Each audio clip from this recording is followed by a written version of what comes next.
सोचो अगर government unlimited money print कर दे तो क्या इससे देश के सभी लोग अमीर हो जाएंगे और देश से गरीबी हमेशा के लिए खत्म हो जाएगी? नहीं। इससे ना तो देश से गरीबी खत्म होगी बल्कि इससे और भी बुरा होगा। क्योंकि पैसा सिर्फ कागज़ का टुकड़ा नहीं है, उसकी वैल्यू इस बात पर डिपेंड करती है कि मार्केट में कितने गुड्स एंड सर्विसेज अवेलेबल है।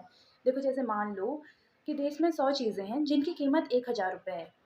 बट अगर लोगों के पास बहुत सारा पैसा आ जाए और सामान उतना ही रहे तो लोगों की डिमांड बढ़ेगी, क्योंकि उनके पास अब खर्च करने के लिए ज़्यादा पैसा है।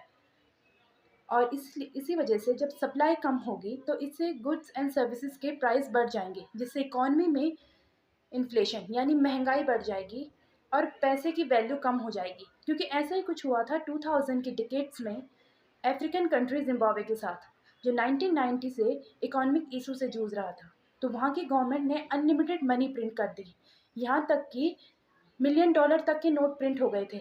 अब वहाँ के लोगों के पास इतना पैसा आ चुका था कि वो एक ब्रेड खरीदने के लिए भी नोटों के बंडल लेके जाने लगे। वहाँ पे इन्फ्लेशन हाइपर इन्फ्लेशन बन गया। क्योंकि जब पैसा ज़्यादा होता है तो कीमतें आसमान छूती हैं और लोगों का पैसे से ट्रस्ट खत्म हो जाता है। क्योंकि असली अमीरी नोटों की गिनती में नहीं, उसकी वैल्यू में होती है। और कोई भी देश तब अमीर होता है जब वो उसका प्रोडक्शन बढ़ता है, इंडस्ट्रीज डेवलप होती हैं और जॉब जनरेट होती हैं। इसके साथ ही एक्सपोर्ट बढ़ता है और इनोवेशन होती है।